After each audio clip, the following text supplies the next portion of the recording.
Start the recording, please, Beatrice. Recording in progress.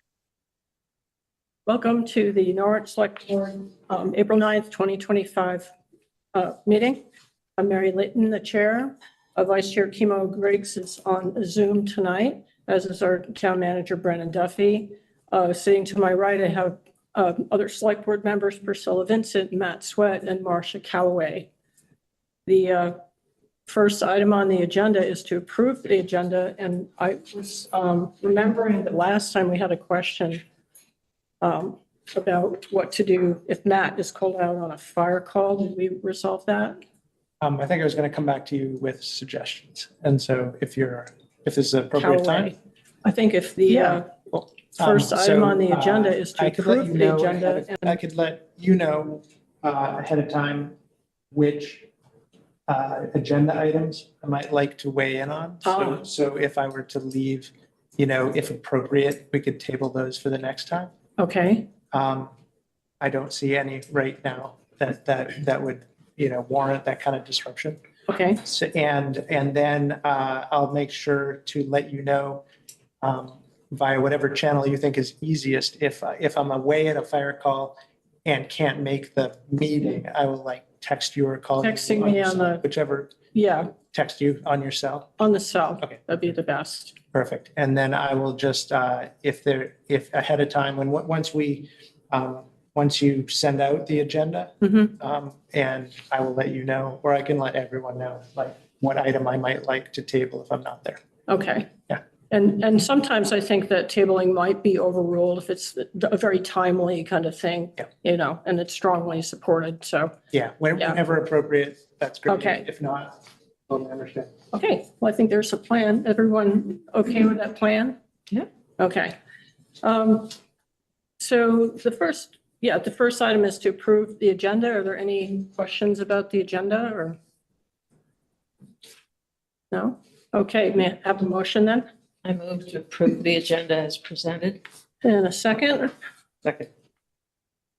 Okay. Let's have a vote then. Any further discussion? I don't think so. So let's have a vote. Priscilla Yes. and Matt Yes. and Marcia Yes. and Kimo? Yeah. To approve the agenda? Yep. And I'm a yes. Okay, the next item on the agenda is the chair's report. Met with the town manager, the assistant town manager, and the administrative assistant to plan the agenda for this meeting, April 9th, and to start planning for April 23rd, because there were some interrelated items. I had some conversations with citizens. Gail Torkelson regarding the animal ordinance, Charlotte Metcalf regarding the police department, John Farrell regarding the town service officer, and the proposal to lease space on the town communications tower. And also Pam Smith about addendum B. So I'm reporting my conversation. So if you talk to me, I'm going to be making them public. Won't go into what it was, but anyway, that's what I have to report on that. Who's Cam Smith? Pam Smith. Oh, Pam. I think Pam you said Smith. Cam. No, Pam Smith. Cam Cross? No. No, Pam Smith. Okay, sorry. Okay, next is public comments for anything not on the agenda. Are there public comments? I think seeing none, we'll move on from that. Mary, I have my hand up. I'm sorry. Go ahead. Yeah. You know what, Jan? I couldn't see your hand. It's up in the light from your, yeah. Okay, I go see. ahead. Okay, no Yeah. problem. I right. have a comment, a correction actually on the draft minutes. I may not be here when you discuss those at the end of the meeting. The draft minutes for the last meeting have Okay. have a problem where there's a statement relative to the planning commission open seat, where the minutes say the chair stated that the planning commission had no applicants for the open seat. And that's not correct. At the time of your meeting last time, there was an application in place from Bob Pape, the current member whose seat is up. He had the application in the town manager's office, I think, had decided to keep some of the appointments for a later meeting because you had so many of them. Okay, So that appointment, there was an applicant ready for that appointment. I just wanted to correct that in the minutes because okay, he will, when it comes back up, his application's in. So I think that's the 23rd when you'll talk about it again. He'll be there to talk to you. But there is an application in place. okay. Thanks for that correction. Okay. All right, I think I'm good. I don't see any other hands up. Yes, go ahead. If we want, because this wasn't on any other part of this, under the ongoing and future work of the town manager's office, last time we empowered him to begin to investigate adding commercial cellular antennas to the emergency services communications tower at Public Works. Mhm. And so I wasn't sure whether we want to keep those bullet points updated or. Oh, the ones underneath. Yeah, exactly. Oh, that's good. Yes. Because I'm assuming that, some people in town read through this and. Exactly. sort of inform them of Yep. the stuff we're moving ahead on. What should we call it again? Communications Uh, tower update, maybe? Yeah, I mean, that might change, but just as a placeholder. Yeah. That's a good point. Okay. Yes, Marcia? So just for correcting minutes, we don't generally do it because it's accurate for what you said, right? But, Right. and then I haven't seen my proposal for looking at whether we would start considering some sort of a charter, maybe a merger with The fire district. That's not anywhere. And I was just hoping that I could get like a read from the group, whether we wanted to have some information about that, Okay, decide, because I could Yes. prepare that for next time. okay. And that was on our brainstorming, I believe. it Yeah, was. there were a few that I thought maybe we could knock a few off the list, but we shouldn't forget all the ones that are on there. Just for my own remembrance, I'm going to put just fire district, maybe charter merger, something as a note. I'll be working on something whenever you want it on the agenda. Okay, that's good to know. This is actually great for me to have a few things when we're not tired about the agenda, to remember. So if there's anything else like that, or if I've left something out, that's great to get that done.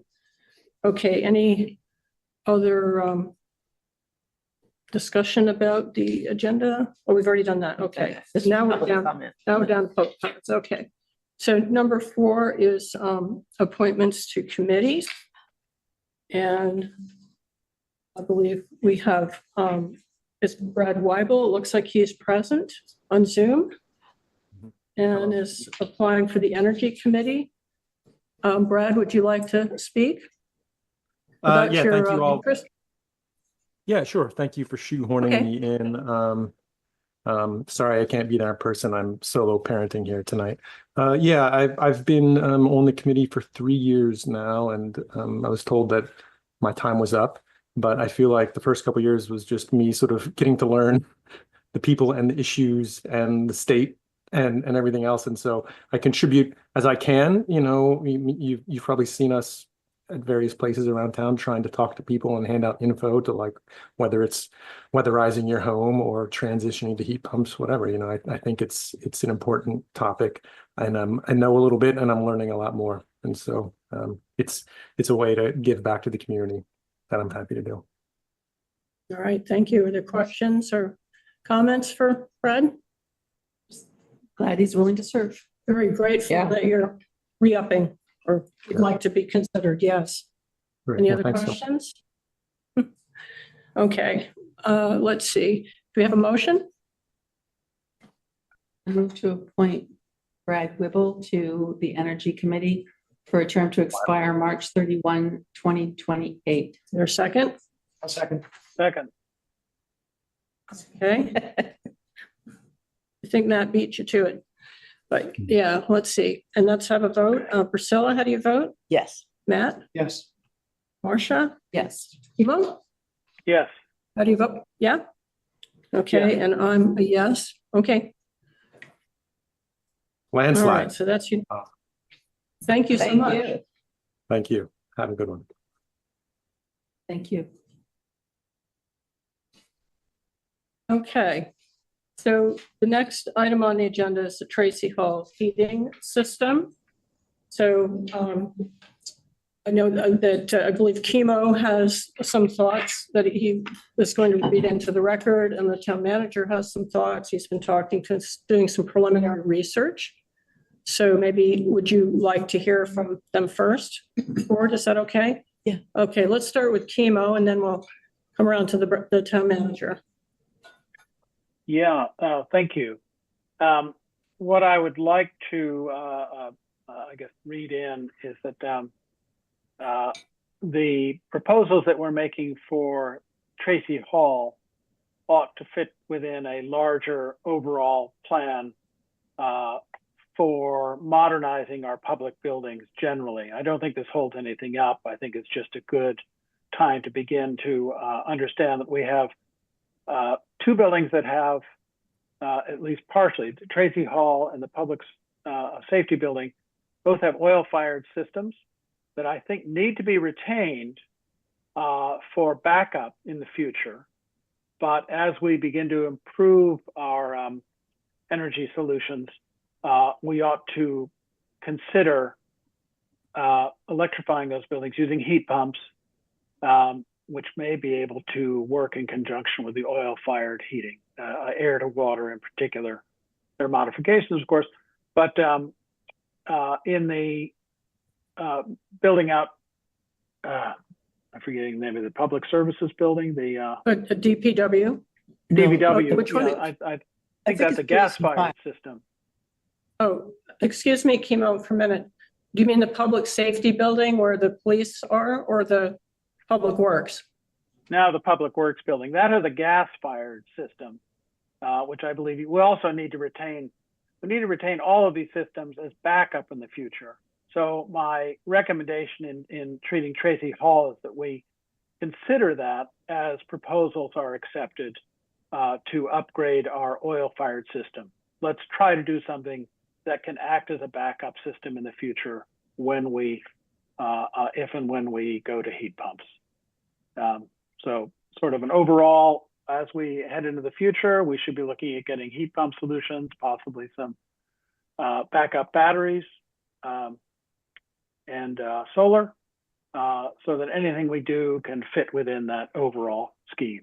I don't think this slows anything down. I'm not sure it even makes a big difference to people who are going to be making proposals, but I'd like to see it fit within a plan. Okay. Okay, thank you. And one of our decisions that that were suggested to us after the Studio Nexus assessment was to decide what level we wanted to go for. Do we want a very energy efficient building? Do we want to just fix a few things? Do we don't want to do the absolute minimum? And we haven't really had a conversation about that. But the other very pressing need is to have heat in this building. I don't think it's reasonable for our entire staff to suddenly have to leave or find alternative space. And I think that's probably something we can all agree on. It is a little tricky if we went right to oil, just because it seems like the simplest. It might or might not fit into the grand plan that has yet to be figured out. So I understand the town manager has been talking to the Studio Nexus, Doug Sunsala, and the engineer, who is a mechanical engineer who's associated with that project, just to get some preliminary ideas about the best approach. So maybe we could have a system that would be a backup and we wouldn't have to tear it out, and yes, personally, I think we should think about electrification, weatherization, just make it as energy efficient as possible. But that's my particular view. So let's hear from the town manager about what he's learned so far. Great, if you don't thanks. mind, Brennan. Thanks, everybody. So yeah, we've had a couple good conversations here over the last 2 weeks, and I had a meeting with the Studio Nexus architect and with a gentleman named Daniel Dupras, who is an engineer, a mechanical engineer. He was involved in our Tracy Hall feasibility study. And we were talking about, the different options we would have for the short-term auxiliary heating, with the knowledge that there probably is a secondary initiative that would be looking at electrification and heat pumps, but that might take more time and thought before moving forward. So I'm actually going to be meeting with a contractor who works for the Dead River Company, who is our vendor and service provider here at Tracy Hall for oil. And we are also having a conversation with ARC Mechanical, who is our vendor that services our oil boilers. And I'd like to be able to come back to the next meeting on the 23rd with a more formal and well-presented proposal for moving forward with a heating system in the short term. And that would be trying to work back from what I think would be a deadline of October 1st, which is kind of when we could expect to be needing to have a heating system in place that's operational. I think we have, two options right now in that case. One would be consistent with just replacing an oil-fired boiler that we have, or the second could be a propane-fired boiler, which is actually what you will see recommended in both the energy audit and in the feasibility study. And my understanding there, the benefit being a cleaner, more efficient source of heating, and obviously maybe a little bit of retrofitting needed in order to get that to work in our existing heating system, but I think possible. So I guess I would say let's table the discussion until the next meeting, and I would actually hope to have maybe the engineer and Doug join us for a presentation, a brief presentation, and to be able to answer some more technical or specific questions about that. The other kind of parallel path, I have reached out to Harry Falconer, who is our energy coordinator through True Rock. And he is had some connections with with Efficiency Vermont. So we have kind of a parallel conversation going with Efficiency Vermont about what type of resources or assistance they might be able to provide the town in really looking hard at a heat pump system and how that could fit into the existing envelope. The other piece of the energy picture would be maybe moving forward with some of the heat retention recommendations. So we had some insulation and some window sealing that was thought to be important. So trying to get the building as tight as possible with the understanding that we want to have, we don't want to be wasting our heat that we're going to be putting into the building. And it makes sense probably to do those two pieces in tandem. So I guess what I'm kind of proposing would be a priority one decision for next meeting, which would be how do we want to move forward with the auxiliary conventional heating system, and then kind of a secondary phase, which doesn't have quite the time urgency, which would be to really do a deep dive into heat pumps and how those could work in Tracy Hall, tying that into the energy efficiency recommendations that were made in the feasibility study and the energy audit, and trying to move both of those forward here over the next 6 to 8 months. And I think that makes sense to me. I hope it does to others as well, and happy to answer any questions if there are any. There are questions for Brennan? Marcia? No question, but just a comment. I do agree propane is much cleaner in terms of an environment, indoor environment. And I think we're going to need something like that. I have heat pumps in my house and I love them, but I think it would be very expensive to have just heat pumps. And I also am a little worried about trade tariffs. And I had my pumps in, I don't know, maybe a month or two, and a motherboard blew.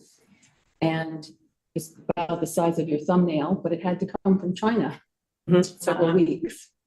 So I'm mindful of that. And I guess I like the plan, but I really think we need to get this propane going.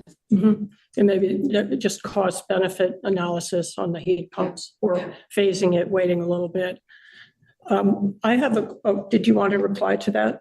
I wanted just to mention, I had left out one other piece of the equation that I think is important, and that is our oil tank that we have buried kind of out in the front part of the Tracy Hall lawn is about 30 years old. And according to the engineering folks, that is about the useful life of a tank, and it's a single line tank without any detection mechanism. So that might be another component to think about, is if we were to switch over and convert to a propane fired system, we would be able to take that tank out at this point, and we would have a propane tank probably buried in a similar location there. That seems to be the only place on the property that really meets the setbacks and whatnot. But that is just another piece of the puzzle here that I thought people should be aware of as well. Thank you, Brennan. Emo? Thanks. Do we have battery backup at all in the building? Because all of these systems need ignition. So if the electricity goes off. We have a diesel generator. Okay, at the moment. so Yeah. that kicks on. Okay, In all three buildings. good. Got it. Okay, well, it might be worth asking them if the battery backup might be recommended. Rather And than, yeah, I think for the long term, those are questions, and they'll have, cost benefit aspects to them. There might be, with diesel, I think you can just keep filling up the tank and run it for a long time. With batteries, they do have, there's a time limit before they are recharged. Yeah. Some of us have home batteries, they last, if you're frugal, it might last a day or two. But with diesel, you can fill it up again. So there are all kinds of sort of cost benefit questions that I think that we will be thinking about. That's a really good point. So, any other questions? I thought we'd like formalize this, the direction of this with a motion. Yeah. So I wrote this motion, but if you'd like it a different way, you want to move, why don't you move it? Yeah, I like the way it's written. Okay, Could I make one comment?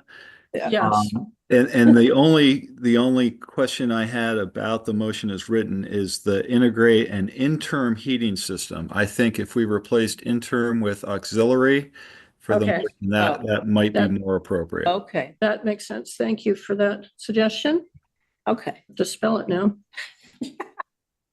I move to authorize the town manager to research the best way to integrate an auxiliary heating system into renovation plans for Tracy Hall, and to report his findings to the select board by April 23rd, 2025 for review and possible approval. Is there a second? Second. Okay. Any other discussion? I think this is basically what Brennan said he was going to do, and this way we kind of We're formalize formalized. it. I think that's a good idea. Yeah, and then it's in the record. Yeah. Yeah, so, okay, any other questions? Comments? Okay, well, let's vote then. Priscilla, how do you vote? Yes. And Matt? Yes. And Marcia? Yes. Emo? yeah, Yeah, okay. I'm a yes, but that's unanimous. I'm pretty excited about that. That's great. The next item on the agenda is the Finance Committee charge. And Marcia wrote a memo. Do you want to speak to your memo? Sure. So essentially, it's at the right page. Essentially, there is some position descriptions on the town website, and that's where I got this the charge that is in my memo, which I can't lay my hand on at the moment. And it actually is overbroad, and I explain the reasons for that and the way that the law intends the select board to do certain things and the town manager to do certain things. And so based on that, I made some very small changes in the charge as it presently exists. And happy to answer any questions anybody has. Questions for Marcia? A comment. I thought, I mean, I'm not supposed to talk to you, even though I'm trying to talk to Marcia. Go ahead, Priscilla. I can talk to Marcia. That was such a clear, helpful memo, and I thought that your reasoning was, made so much sense, and the adjustment you made, I thought was great. So thank you. Any other comments? The language of the motion comes directly from your memo. And I think it puts a little protection around the work that we and the town manager have to do to create the budget. But I think it still leaves open a chance for the finance committee to do research and to, maybe they want to evaluate certain parts of it, but not kind of be an active role in creating it. I think that was kind of the balance we were trying to get. Marcia? Yeah, and I think that part of this should be sort of an acknowledgement that we're going to be actively using them as we want to say, would you please explore this? Mm-hmm. Rather than necessarily, well, I mean, they can certainly come to us and make suggestions, but I think the idea is that we have been given that authority and responsibility by the legislature. So we have to authorize, look into this, look into that. Mm-hmm. I think it will be a good balance personally. And I think they can add a lot of value because they'll take time. They have a lot of knowledge on that committee and they can do a deep dive into some of the issues. Chemo has his hand up. Chemo? Yeah, thanks. I just have a question about the language. It's probably ridiculous, but where it begins by saying, as requested by the Norwich Town Select Board, the Finance Committee is authorized, etc. It doesn't say when that request is made or if it needs to be updated. So is it as requested from time to time by the Norwich Select Board, as requested yearly by the Norwich Town Board, or as requested in the past by the Norwich Town Select Board? Do we need to specify that? As requested once upon a time by the Select Board? I would suggest we don't need to do it because this is supposed to be a committee to help us. And that means when we need help, not just, randomly they make a decision, but rather we decide we need help with something. Now, that doesn't mean as somebody couldn't propose we need help with something and we could consider it. But I think if we start saying it will happen at X, Y, or Z time, I think that's too restricted and maybe wouldn't be reasonable. Would it be better to say when requested by the Norwich Town Select Board? Because once they've been authorized, couldn't they say they've been authorized forever?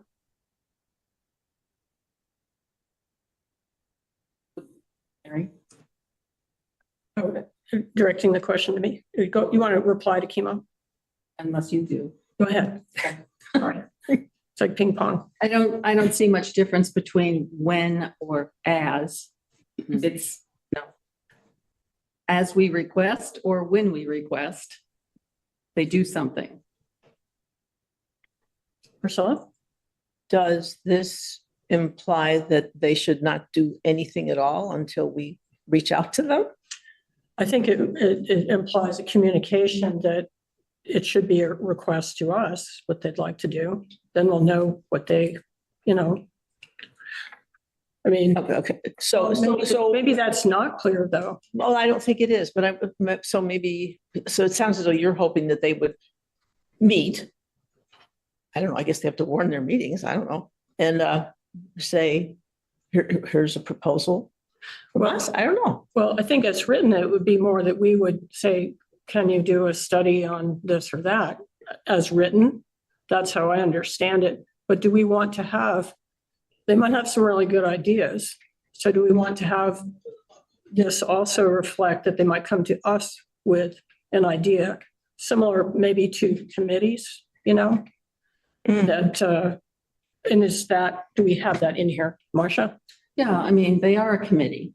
Right, So, they are, that's true. and we have not really started having regular meetings with committees. That's true. And so, we could say we meet with them every other month or whatever it is we decide we want to do. And at that point, they could certainly be prepared with suggestions. I think one thing that we have to watch out for is the time, protecting the time of our staff. And so we want them to come to us because they're our committee. We created them by Right. statute. We have the authority to do it, create any committee like a childcare committee. Right, And it's also our responsibility to make sure that we know what they're doing and that we've sort of directed them to do it. right. So let's say that we adopted this tonight. Would the committee know that they could come to us with a proposal or something? Maybe you write them that letter. Well, I just think it should be inherent in the policy, right? So, Well, I guess it begs the question, what do we want from this? exactly.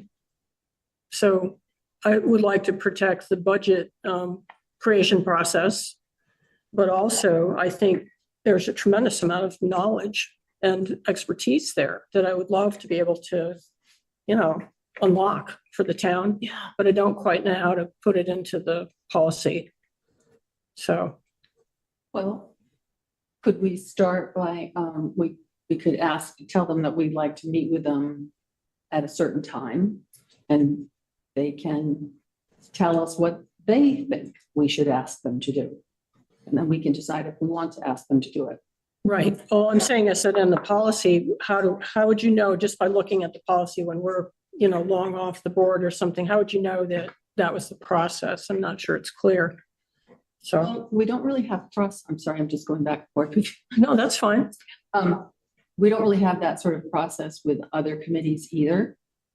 And so I think, this is a good test tube sort of project with this committee, because maybe we want to be more, in connection with other committees that we've created. So I think we haven't put that sort of structure in other committee charges. I'm not sure we want to make this a Guinea pig. different Yeah, type of thing.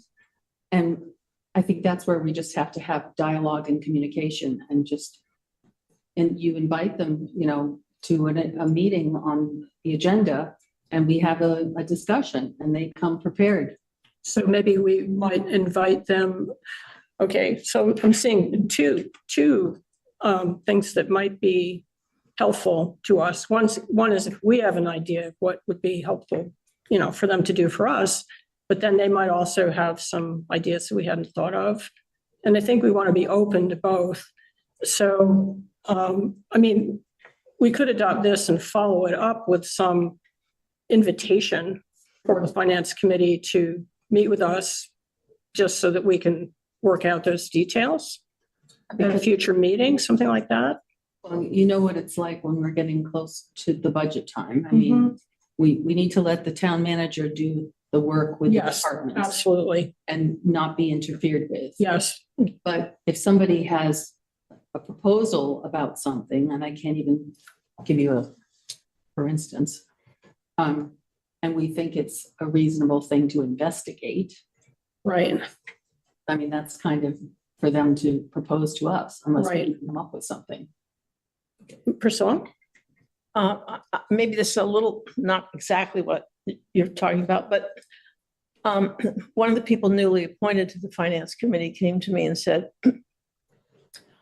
aren't I going to get, and you've told me yes, but said, aren't I going to get any acknowledgement that I'm on the committee? I mean, and is there any onboarding process to say, how are we? I mean, I think this person doesn't know probably anything about the open meeting law, how you schedule meetings, how you set things up, how far in advance you have to do an agenda. And Yes. so, and I don't know how many of them are brand new to that kind of town process. Right. So it might be very helpful to schedule some kind of like training session. I mean, the other Orientation. committees, so many of the ones we have been around for a long time. They know how to do this kind of stuff. Yes, And I think it would be just helpful for them to learn how to function as a committee. yes. So The mechanics. the mechanics and the first part where the acknowledgement letter, they're coming. They're just, they're a little backed up. You because told the me. Yeah. office is backed up. Okay, Marcia? Why don't we build that into the handbook? Yeah. Oh, the onboarding? Yeah. Yes, definitely. But we'll probably also need to reach out because, the handbook's not done yet. It can be done when you want to have it. Okay. And then I noticed chemo and then we'll go to Matt. Chemo? Yeah, I just wonder if that first line might be changed to something more like the Norwich Town Select Board may invite the Finance Committee to advise on creation of annual budget. That sounds Clear, simple. that sounds pretty nice. May invite. Yeah, then there's no confusion about whether they are authorized now and forever or only when we ask. So we may invite them to advise. May invite to advise. And the second sentence probably should start with the Finance Committee provides research into, rather than starting with provides research into a little bit.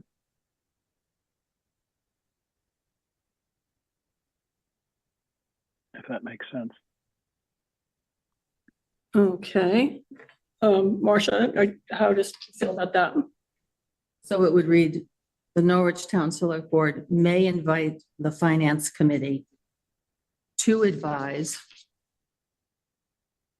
on the Advise, yeah. on the creation of annual budgets for the town of Norwich, Marion Cross Elementary, and together with the Hanover Finance Committee or On the Dresden School District Yeah. budget, that it always is awkward, on the Dresden School District budget. The Finance Committee provides research into financial, how about may provide Sure. Yeah. may research provide. into financial matters related to the budget as requested by the Norwich Town Select Board and renders non-binding advisory recommendations for action or non-action by the Town Select Board, Norwich Town Select Board. I like Yeah. that. Can I ask if Brennan sees any Oh, yes. issues with that? Yep. Does that make sense, Brendan? Oh, you're muted, sorry. Yep. Yeah, that makes sense to me. I like the language. Okay. All right, and then I might take a photograph of it for So that- Jenny. Okay, But shall I read it again yes, for motion? Okay. The Norwich Town Select Board may invite the Finance Committee to advise on the creation of annual budgets for the town of Norwich, Marion Cross Elementary, and together with the Hanover Finance Committee, on the Dresden School District budget. The Finance Committee may provide research into financial matters related to the budget as requested by the Norwich Town Select Board and renders non-binding advisory recommendations for action or non-action by the Norwich Town Select Board. and are you happy to move that as well? I make that motion. Okay. Second. Okay, and hang on. Is there more other questions or discussion? I just had a brief discussion. Two things. I thought it was interesting. I think it was Lily last time talked about how there's a Hanover Finance Committee, which seems like one half of what we need for the Dresden School, like to collaborate. And so I think that is very helpful. Mhm. And I'd be curious to just see sort of best practices, if Hanover has a finance committee, I'm curious how they use it. We're not that far away and from each other, and they'd be working together anyway. So if we could find out, some answers on how they use the expertise of that finance committee, maybe we could be inspired in different ways to use our experts. Yes, I like the idea of a finance committee looking at the whole and its parts, not necessarily diving deep into our budget, because I think that can get complicated, but looking at sort of the three budgets and how it impacts our, I mean, at the very least to at town meeting to like really articulate what's driving the taxes as they're raising. Mhm. And I think that we all kind of know what it is, but you know, they might find something that we don't realize. Exactly. And the town manager may have some more information on that, but also I'm noticing, I think Jan has his hand up. Go ahead, Jan. Yes, thank you. I just had a question that comes up as you're talking about this, which is the finance committee's relationship to the two other bodies you mentioned, the school board finance committee. So could the school board go to the finance committee and ask them to do something? That question isn't answered by what you have written up here, and it sounds like a perfectly logical thing that might happen, that there'd be this relationship between the school boards and the finance committee, and that budget is not something the select board reviews, that goes to town meeting. So how does the finance committee relate to those two school boards? The other two bodies, Marcia?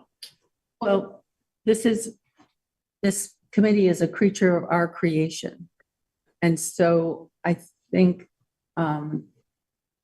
they wouldn't be directed by another body other than the select board. I think in the past, I have heard of an MOU that was supposed to have happened but never happened. And so I don't know, you know, it would be interesting to find out what those, as Matt said, what's happening with the Hanover Finance, the Dresden School District.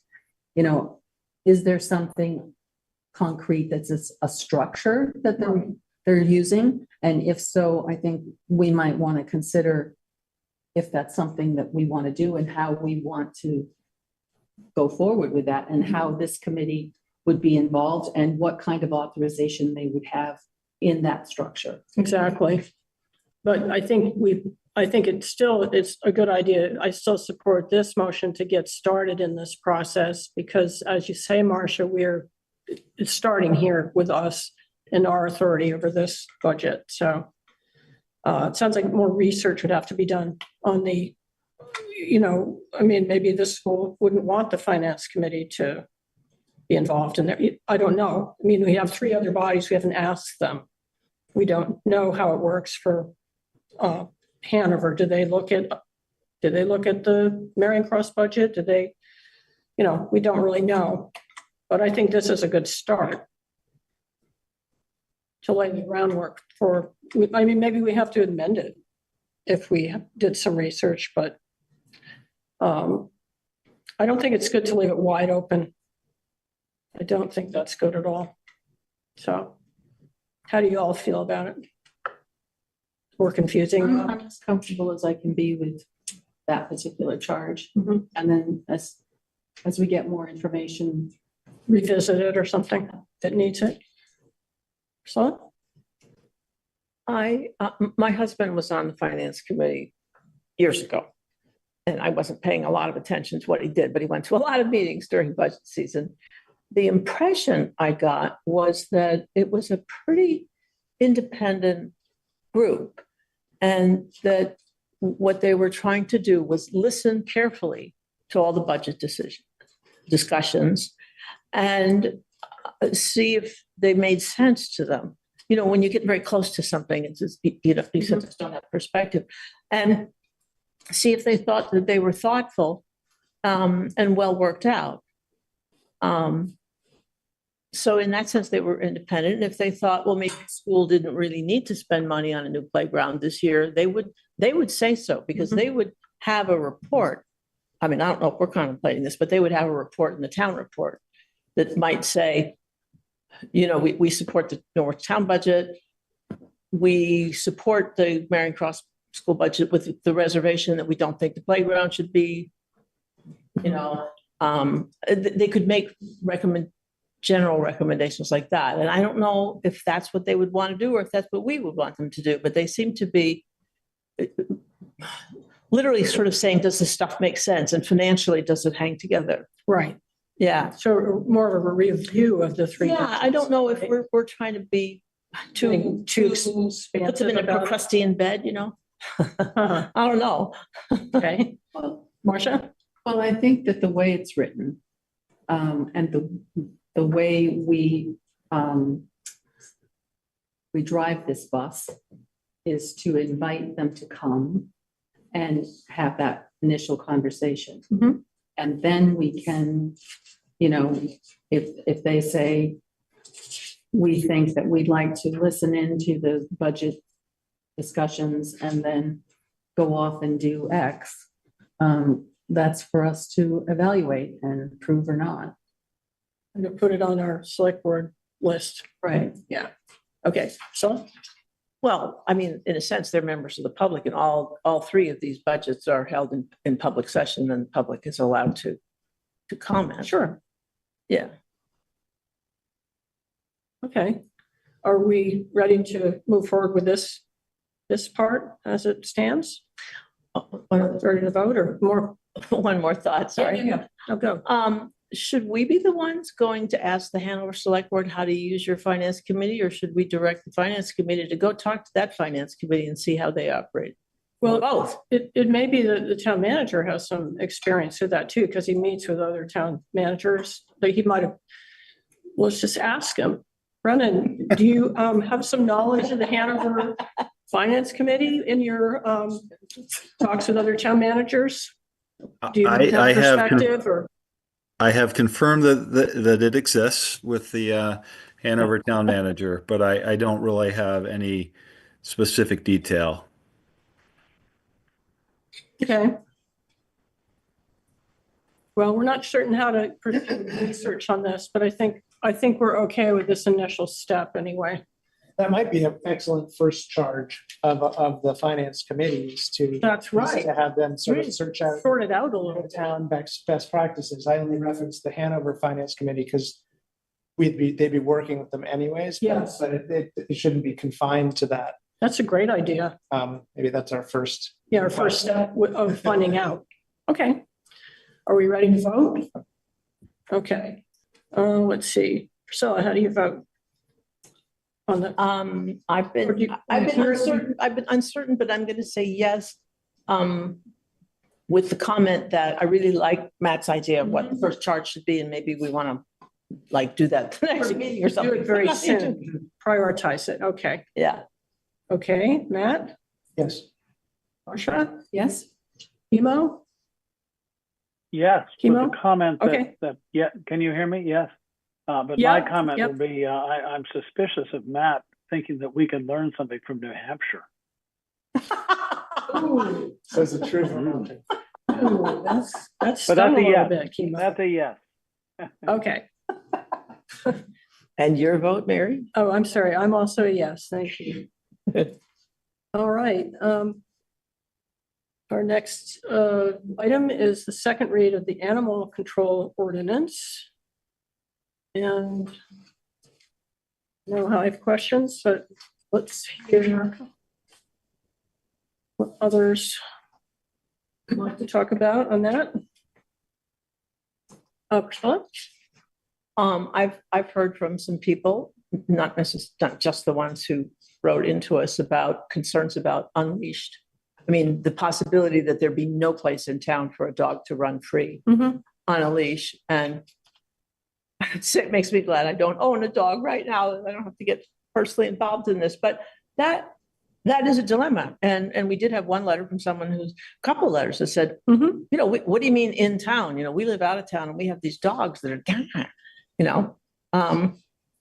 And I also am aware that parcel 5, which is actually owned by I mean, I don't know whether this would include fire district land as town land. That's occurred to me, and because in parcel 5 you are allowed to hunt, and if you bird hunt, you have a dog, and the dog is not on a leash Right. when it's bird hunting. So does this mean nobody can hunt with a dog anywhere in town? Well, it might mean, it does, the ordinance does mention working dogs, and I think it refers to agricultural working dogs, but it could have another section that refers to dogs, That was right? another thing that I was, well, hunting dogs, just generally hunting dogs, but I was curious, it sounds like you have to specially register a working dog. Does Lily have the capability to specially register a working dog I didn't as a catch- working dog? Didn't catch that part. Okay. But broadly, so, we got to balance, like what territory. I think the whole part about where dogs are leashed or not leashed is not clear. It's a little paragraph at the end that refers to Huntley Meadow Well, and athletic. and athletics fields. Yeah, but how do you Also, define? I think it needs to be definitions in that. That needs to be much broader. It's a very section 13, way at the end of it, and it does mention parks. So I think that needs more definition. I also have heard from citizens who, for instance, I think a member of the group that likes to meet at Huntley Meadow and really let the dogs stretch out, and the people and the dogs are fine. They're socializing, the dogs get a lot of exercise. And one person suggested that, as is true sometimes on beaches, that you have hours. Yeah. Where the group's going to be there with the dogs. They can really stretch out and play with each other and are not leashed. So I would much rather have on Huntley Meadow a time, times when people could be there with their unleashed dogs. I also think in one of our previous ordinances, there was something about like all dogs must be under the control of the owner.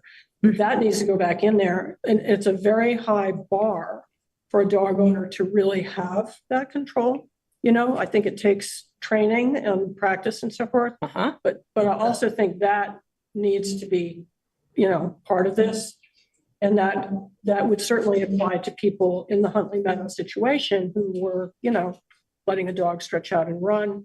Would also apply to people with hunting dogs who would, are letting the dog search for birds or, whatever hunting situation it is. So I think this is a great start, but I think that's one thing. It's just defining what are all these different areas.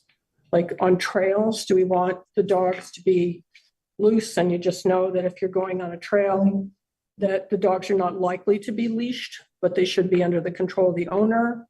Or would we have hours for trails as we could for Huntley Meadow? I think that they're like parcel 5 or, places like the Ballard Mountain. Trail, Gallows Mountain. So I think the question of where this happens, I think is also important, unless you actually have the dogs leashed over the entire territory of Norwich, which I don't think that's a balance.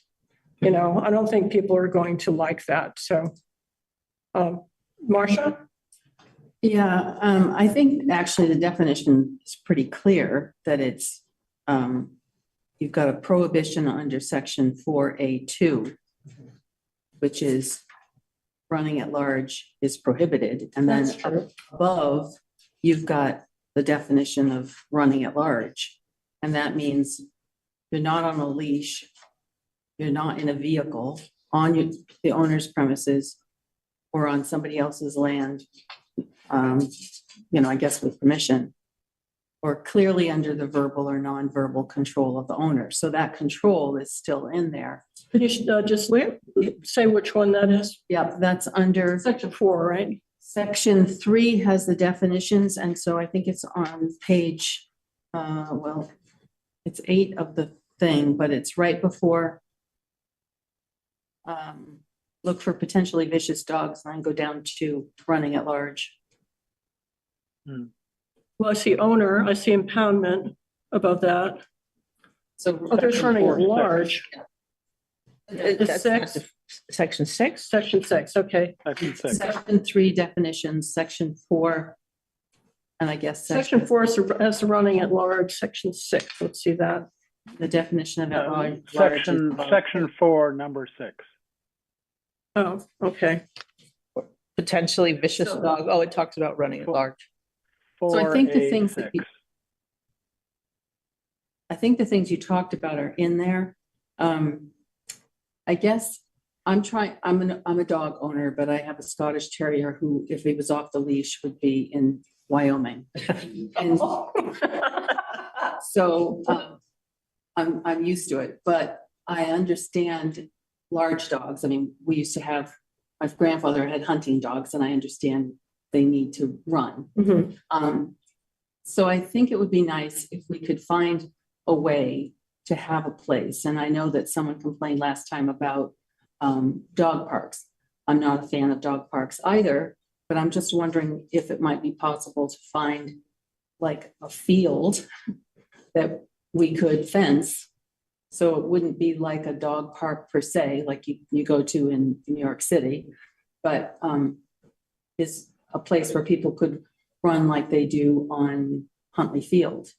And I'm just kind of wondering if, I know Lori Furch, I talked to her, Mhm. and she would be willing to help if we wanted to have like a group of people that we appointed to see if they could find such a place, and maybe the town could pay for fencing or something.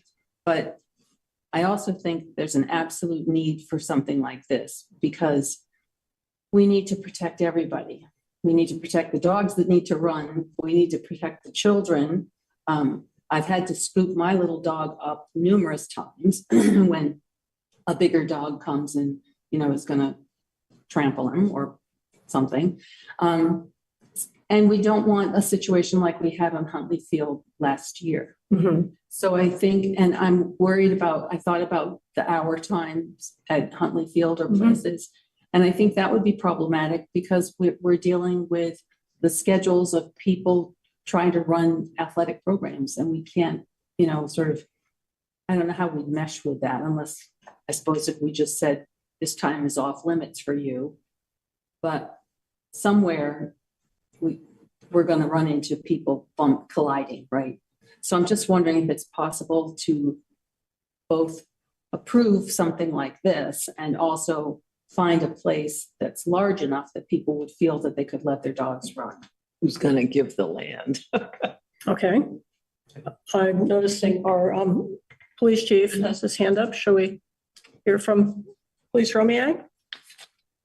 Like to speak, Matt? Is he there? Good evening. I apologize. I'm not going to turn my camera on. I think the spring allergies have beset me. I appreciate Marcia's connection with the definition section, because I think that resolves what you were looking for earlier about the running at large. And it does have that carve out specifically for dogs that are under the clear verbal or nonverbal control of their owners or handlers.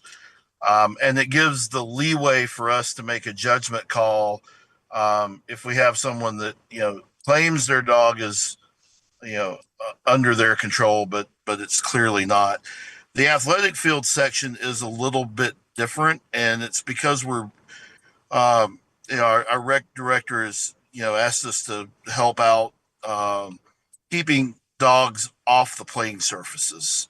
So it's very critical on the playing surfaces that there not be fecal matter, whether it's been picked up or not completely.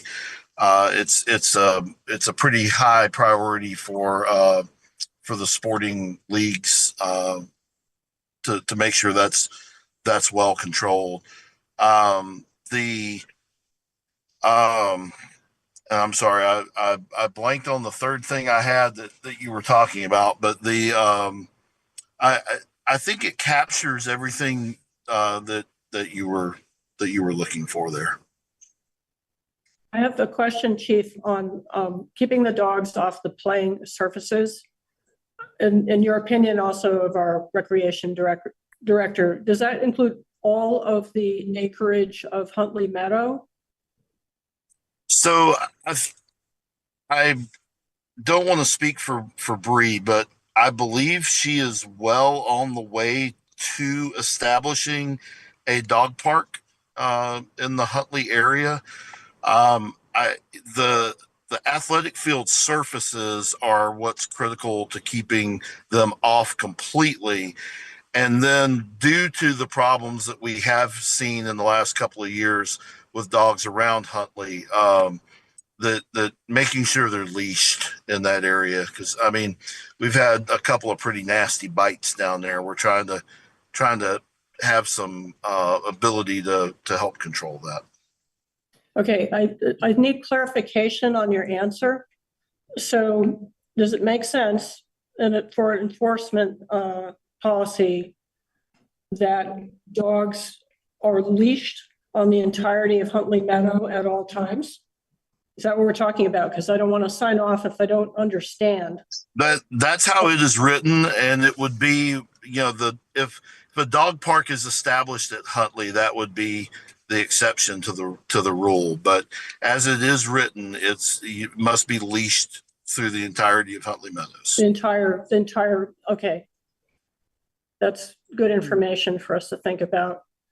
And I know that will rub certain people the wrong way, but we have to try to balance things here. Marcia? I know we're going to get back to this, but before I forget it, I just wanted to know in section 10B and D, we talk about the select board being sort of directly involved. And I'm just wondering if that should be the town manager as representative of the select board. Sorry, Brennan, if that's giving you something. And I also wanted to know under 10D, have we informed the town health officer that he's mentioned and has a role here? I was wondering about that too.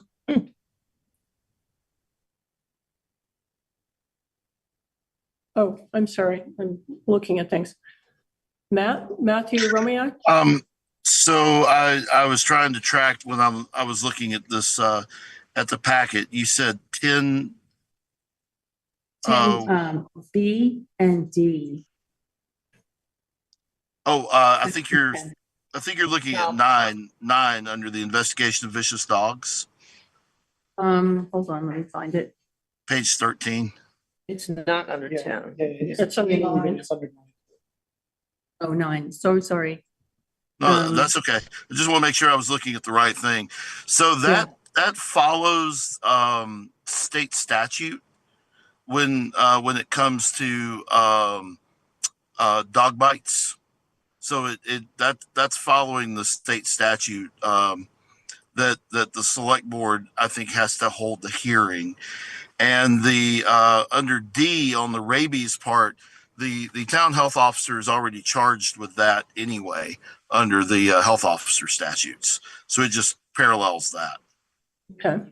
So, Mary, Go ahead, Marcia. so sometimes when statutes refer to the select board, they do it kind of, I'm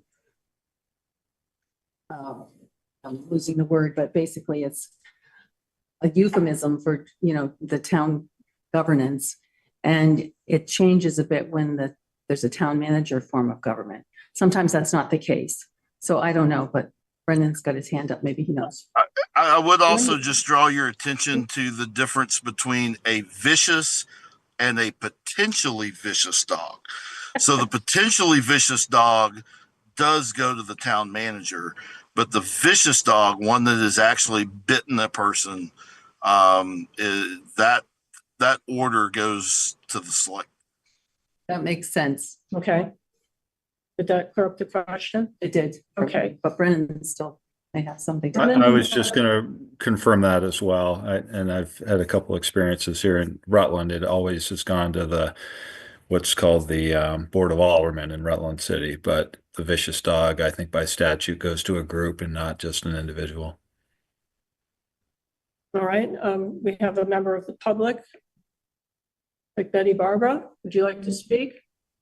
Yes, thank you. I want to thank you all for having an open mind on this issue. And I think it's an issue that we have to keep talking about because it's an important spot, this Huntley Meadow or our trails that we get to walk on, if it's just by ourselves at Huntley or, another parcel. But I'm wondering if we can say, because I think this happened before, that no dog should be allowed on the field during sporting events. And that if they are, they should be leashed. And I think there has to be signage up by the entrance, how people come into into Huntley Meadow. But maybe we can do some precautionary measures that don't just close Huntley for dogs in general. But I do think, you have to, I understand Bree exactly. I understand where everybody is coming from. And I just hope that we can keep talking about this and somehow make everybody happy and not go to the expense of a town putting up fencing for a certain area. So that's what I had to say. Thank you. All right, thank you. Priscilla? I'm aware of some unpleasant, dangerous incidents that have happened with dogs, but now I'm wondering, have there actually been any repercussions for the owners? I mean, were the owners During some recent incident, was there well, I don't know. I mean, like there was a bite and somebody was bitten. We didn't know if the dog had rabies. Did we know whose dog it was? I mean, I don't know. And I know there was a few years ago, somebody was just knocked over by a big friendly dog down, and it ended up, she had to have her ribs completely rewired. She had collapsed lung. She had all this stuff. And it was from, oh, my dog's friendly, well, but I don't know, that's why we're trying to do. I know, but I don't know what happens to if anybody says to the owners, maybe you can't ever have your dog off a leash instead of all dogs. I see. I mean, but then you'd have to have the incident happen before the leashes would go on. Yeah. Right. I mean, I think I haven't, been part of the dog community for a number of years, but you're aware of who's not a good dog owner. I mean, this thing talks about if you're a bad dog owner, you have to kind of go to dog owner school and learn how to be a responsible dog owner. And I'm thinking, well, where is such a school around here? I don't know. There are obedience schools. Okay. But some people just shouldn't have dogs and they don't know that. Right. They think their dog is so lovely and nobody else thinks it. Well, I don't know what you do with people like that. Most of the dog owners, they pick up other people's stuff. Their dogs are under control. mhm. It's that thing where you just get a few people who make it dangerous and can ruin it for everybody else. And I don't know what the balance is, but this, as I say, I'm glad I don't have a dog now. This sounds very repressive to me. My dogs were beautifully trained and always under control. Yes. But most people will say that, right? Yeah, they will. Mine actually were. All right.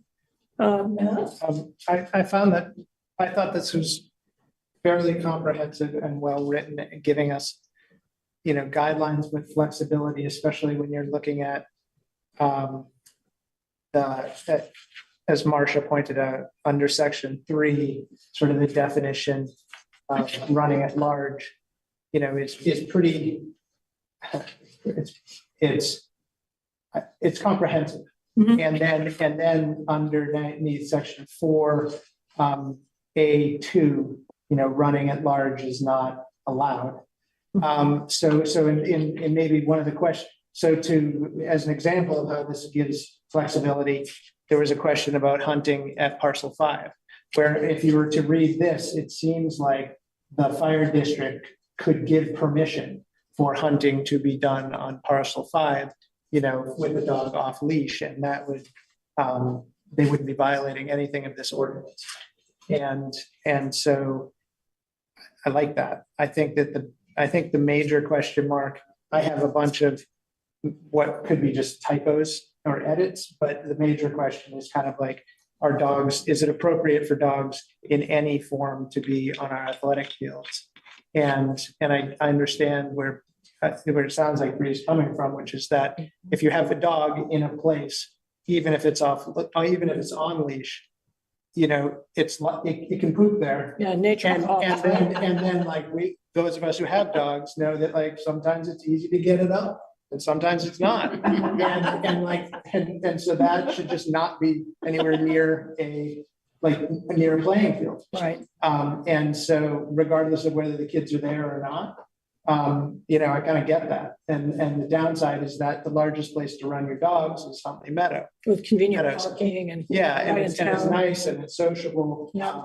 I'm wondering about what backs up to that is I'm gonna get it wrong, but the church that's off of Beaver Meadow, right? Has a large amount of property that backs up. Actually, they don't own it. It belongs to Robert Parker. Oh, well, there is a large. The hayfield belongs to Robert. And Okay, but that might be, I don't know. somebody needs to Place to talk to Robert maybe, because I think from what some dog owners near him say is that he says he wants that to be conserved and he's happy to have people run their dogs there. Yeah, and so that might be an appropriate place, like the question about whether dogs could be off leash on the town property at the fire tower. Mhm. The town could, even if we were to adopt this, the town could say, could give permission for dogs to be off leash or under verbal control up at the fire tower. Now, I'm not advocating for that, but like, I'm just saying that, like, if we were to adopt that, that would give us the ability in the future, if we felt like that was a good thing to do. Right. To post that and say, here.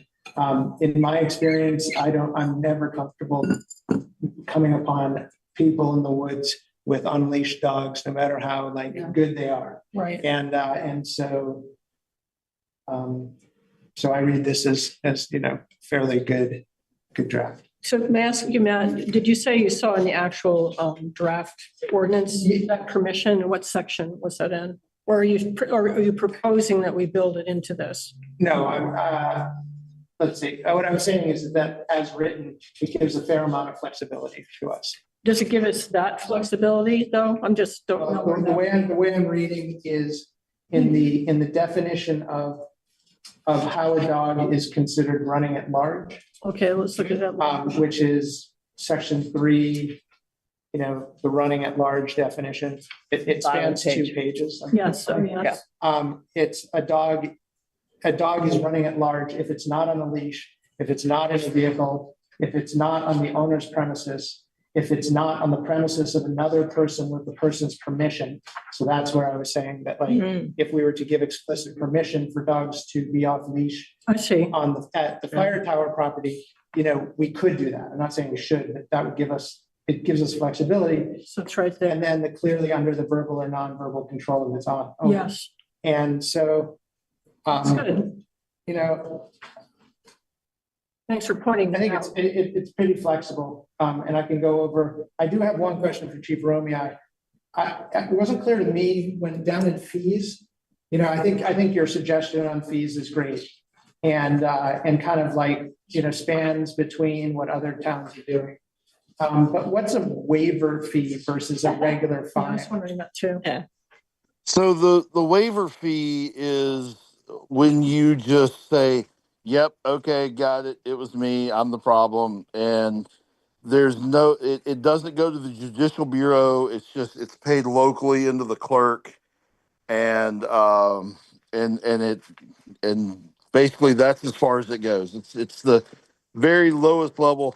Like, for instance, when you get a speeding ticket, there's a range of fines the Judicial Bureau can assign to you. And then there's a waiver fee. Basically, if you don't contest it and you just pay that to get it out of the way. Okay. Okay. Sounds good. I think the fees sound great. I'm noticing Chemo has his hand up. Yeah. Speak, thank Chemo. you. I feel like there was not very much public feedback after our last meeting, which surprised me. And I wonder if there's a way to get this out to the dog owning and non-dog owning public in a way that allows for much more feedback. I don't want Norwich to be a place where the select board made up the rules for dog owners. The people should be figuring this out, and we ought to be taking responsibility for it. But we haven't had a lot of feedback. So I'd like to get that personally. Is there some mechanism that we can employ that would allow that to happen? Can we put this on the listserv, for example, and tell people it's being discussed and we really need feedback because decisions are going to be made that will affect everybody? Marcia?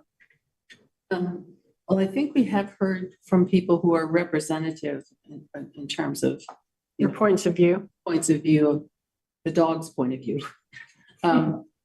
What I always come back to is what's our role?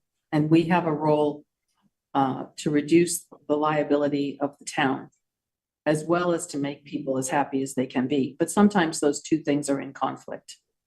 And so I think, you know, the risk of a child getting bitten by a dog, and like last year, and we didn't even know if the dog had rabies, I think that's unconscionable. And, you know, as the Supreme Court Justice said, your freedom to swing your fist is limited by the proximity of my nose. We have to be careful about our liability.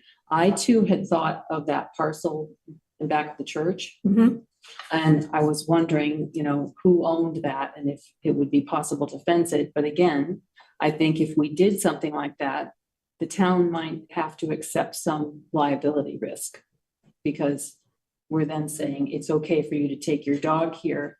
And the person who owns that parcel is potentially facing some liability. So I would think we'd have to have that investigated by Brennan and, you know, our insurance policy. But that was the kind of a place I was thinking might be nice. Yeah. Better if we So owned it. wide open. But I think, to get back to Chemo's point, I really just think we have to remember what our role is and the amount of risk that we have. You know, the poor woman that Priscilla was talking about, that's unconscionable. Mm-hmm. Okay, thank you. I'm noticing the chief has his hand up again. Madam Chair, I just wanted to note, and I understand some general hesitation into adopting the comprehensive level of this ordinance. I would just note that it's you know it's largely in line, with the exception of one or two things, of the model policies, which is a good place to be. And also, just because we can doesn't mean we will. So, you know, there's about 1,000 pages worth of traffic laws that we can enforce, but we don't go out there and nitpick every day. And I think the reasonableness standard will prevail with this, but we do have to have the tools to use in the event that we need them. So, Would the select board like to authorize me, since I'm a blabber, to go on the listserv and just say, hey, attention dog owners, we're talking about this. We'd appreciate your feedback. Or would you prefer I not do that? okay. Or maybe anyone, not just dog owners. Oh, Okay. I'm just looking for public input about the Dogs. dog ordinance. How do you, so I think maybe, what does everyone else think? Marcia, what do you think? I'm always of two minds about using the listserv for governmental stuff, you know, Mm-hmm. and it gets blurred. Sometimes people write things and say, I'm writing this as a resident, I'm writing this as with my other hat on. I think we should try and be professional and have, you know, that's why Matt's going to talk about communication, but I think we should have an official form of communication. And I've never been a huge fan of that being a listserv. Okay. Anyone else want to respond to Priscilla's idea? Or not sure? Am I being muzzled? I don't think you're being muzzled. I think we're just wondering the best way to do this. You know, how to shine a light on it. I mean, some have noticed because we've got correspondence, we've had conversations. So we know some of the dog owners have noticed. Marcia? Well, the official way to do things is by posting, right? And when this gets approved, as Matt was pointing out last time, there's a whole protocol of where you post it and how many days you post it and that sort of thing. So maybe we could do it that way, and even a notice in the newspaper. We have to. Well, we do when we approve it. I'm just talking about in advance. So when we post it, that's after adoption or before? There's a, After, I mean, Matt can speak to that, but after. And is there an appeal process for that?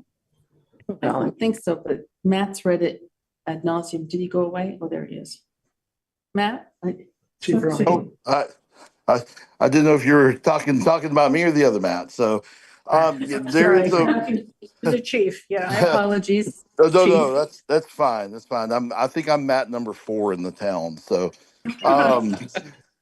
there is a pretty detailed process that goes through. I would just, from a fiscal sense, I would hesitate to post this in the paper. I'm just thinking about word counts and how expensive that's going to be. It's certainly been posted a number of times. This will be the second time in the select board packet, but we do have to post it in 5 places in the town, and then it has to be published in the paper of record within 14 days. And then if nobody files a petition, the ordinance goes into effect 60 days from now. And I guess that's the other flag I would raise for you. Right. Is that, it's 60 days from adoption is the earliest time that we get, a bite at it. And we're already getting well into spring. Okay, thank you. Timo? Yeah, I just want to say, I don't think it would hurt to have, in addition to the official method, an unofficial method like Priscilla's suggesting. There's nothing illegal about it that I'm aware of. And it gets the word out to people who may not be looking for a posting. Gives them a chance to give input. Okay. Betty Barbara? Well, I was just thinking of Lily has all of the owners who have registered their dogs for the rabies shot vaccine. Could she send notices, not on the listserv, but to these owners? That would be one way of alerting dog owners. And the other thing I have questions about, what do we do if this is all passed to people that are not in Norwich that come here with their dogs, or out of town people that recharge their car at Huntley Meadow? Because I've come across, people who do that and have dogs and take them for a walk. So just other things to, think about. That's true. That might be a signage, at least as the first information for someone who's not a resident. Yeah. There were 2 edits, like just technical edits. Yes. That maybe I should just submit. So we can- Okay. And where are they? Let's see, section 7C. Let's see. It says. Oh, yeah. Within a 112-month period, and I don't, unless that's correct. Let's ask the chief. Yeah. Do you see this in?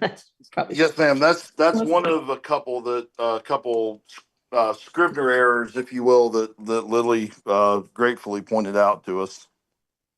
Okay. What is the correct amount of time? It should just be 12 months. Okay. And then in section 13, and she probably caught this too, because she's. Proofreader, yes. I'm sorry. Section 9B. 9B. It says the select board within 7 parentheses 30 calendar days. So whichever one that is. Is that a choice? So Because it's highlighted. And I think also that- because investigated. I think that is one that that I meant to highlight because I wasn't entirely sure. 7 days is what is in the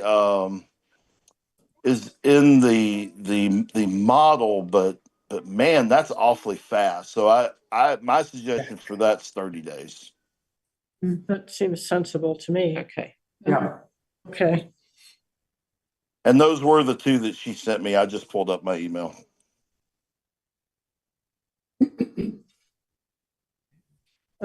Since we're looking at specific things, this is, I'm going to come back to this just because I was puzzled. This is section 3 definitions on the second page, though. talks about a working farm dog. Oh, yes. Yeah, it means it's bred or trained to herd and so on. It's used for these purposes. Is registered as a working farm dog pursuant to state law. Oh, let's hear about that. Yeah. I mean, and you were talking about maybe registering hunting dogs as working dogs, but this is a working farm dog. That's all it's mentioned. Could we, Matt, could you shed some light on that? Give me A just a minute. registration. Give me just a minute. Let me find the Yeah, yeah, statute. no, it's fine. Section 3, working farm dog. It's right above section 4. Yeah, Wondering about the registration with the state. with the state.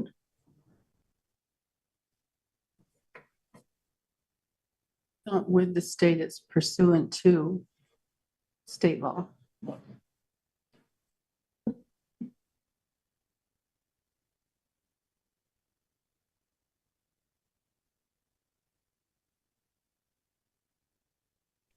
So it's under 20 VSA 3549, and it basically is another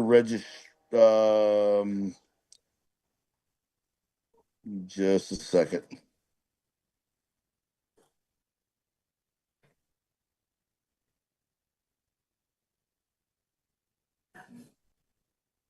I'm sorry, what is it? Doesn't matter. Well, Priscilla had a question about what it is. You know, she'd never heard of it, so. And I don't know if it's a tag, you know, or something like that. And it may maybe be we a don't. question for another time. Yeah, It's hard another to time. answer. But Yeah, that's fine. we'd know this, I I guess just- the statute's been mentioned anyway. Okay, so Matt? you have as the select board the option to register working farm dogs if That's you an option. choose. Do we know if we do it now? We don't. We don't, maybe We don't know. we don't know. That's a question for Lily, I would think, right? Would that go through the town clerk? It would.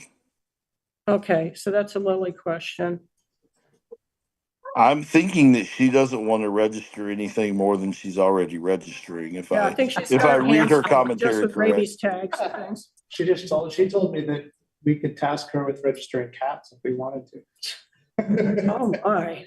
So I'd like to be on vacation when you discuss that with her. Exactly. I know better. We want to think, oh, Priscilla? I'm still looking for clarity.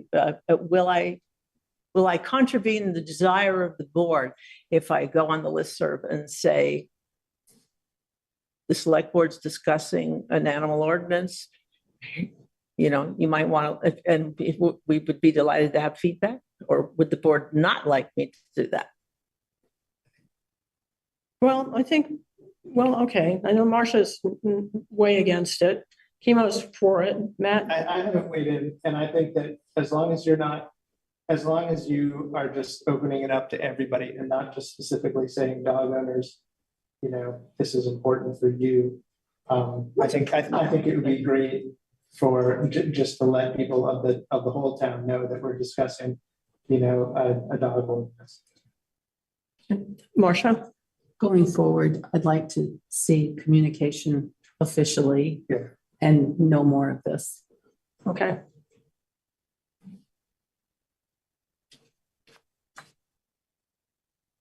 Okay, then if I remember after tonight, I'll do that. So we've clarified some things about this. Generally, it's good. I don't think we're ready to pass it. Maybe we need to even read, you know, see what the public comes up with, maybe read it one more time. Do you all agree, Marcia? Do we want to, I don't know, Brennan may think this is opening a can of worms we don't want to look into, but do we want to see if we would have to get any or offer sort of liability coverage for a person like Mr. Parker who said people could use his field? Would we want to pay for fencing? I don't know. Or do we want to just leave it as is because Bree's got something in the works for a fenced off section. Right. I would be inclined to not deal with that at this point. And I think our main objective is health and safety, which I think could be, improved with this ordinance. Maybe not completely, but. I do think it has some urgency. We need to have something. Right. So next, I don't know what we're going to get that will help us move Beyond this. Right. But next time, if we're not passing it tonight, I think we need to definitely do something with it next time. Because as Matt says, the season is upon us. Yeah, that's true. So do we want to decide things like whether or not to register working farm dogs? Or could we agree that maybe we don't want to do that? Okay, so that would be a good edit, right? Lori Welsh asked in one of the posted emails. Yes. I think she was reading when we wrote about town of Norwich. I think she was thinking that it was a subset of actual Norwich. And so I was just going to clarify, my reading of it is anytime town of Norwich is referenced, like this is for the entire town, not just. Yeah, not just yeah, village. exactly. Yeah. Not sort of just That's the a good town. point. So if I'm incorrect, I'll let Chief Bromei let me know. There also was feedback on barking time in one of our correspondence of intermittent barking, which is still okay. So I'm seeing under Section 4 general provisions, disturbing the peace. This has a continuous period of 60 minutes or more. Are we okay with that? And what continuous could be intermittent, I would think. Yeah. I mean, it says how continuous is intermittent? It's one of those weird things. So is that clear enough? And is that a good? Yeah, I'm curious, Chief Romeo, how would you handle that? Because there was another email from a citizen kind of pointing out that a dog can bark for 20 minutes and then pause for one and then continue barking. And is that continuous, or how would you handle that? Do you have enough leeway here to shut that down? I think so. I would call that continuous, and I would just remind everyone, and I think this came up a few minutes ago. Remember, our first goal in this is always going to be education and conflict resolution. That's why the fine and fee structure almost always starts with that warning or. So it's that opportunity to go, hey, listen, your neighbor didn't sleep last night. That's not okay. What can we do to fix this? But excuse me, I do believe that the disturbing the peace it's going to be a justification by narrative kind of moment. Okay, I think Chemo was first, and back to Marcia. Chemo. Yeah, I just wanted to point out that if you're worried about long-term barking, then allowing working dogs to be licensed, they get an exemption for that, possibly. So you may not want to license them if you don't want to allow somebody to have a barking dog. Okay. Marcia? That's what I was going to talk about. So it's 20 VSA 3581 talks about licensing working dogs, and it's a $5 extra fee. Okay. What it gets you apparently, and I've only just looked at this, under 3549 is that it doesn't prohibit or regulate the barking or running at large of a working farm dog when it's on the property being farmed by the person who registered the working farm dog. If the dog is barking in order to herd or protect livestock or poultry, or if the dog is running at large in order to herd or protect livestock or poultry. So in other words, and the licensing thing is shall, it's not you may. So I think she's supposed to register them for an extra $5 fee, according to 3581. So the chief was saying there's discretion, but you're not seeing it when you read the statute? Well, I will 100% defer because I just read it too.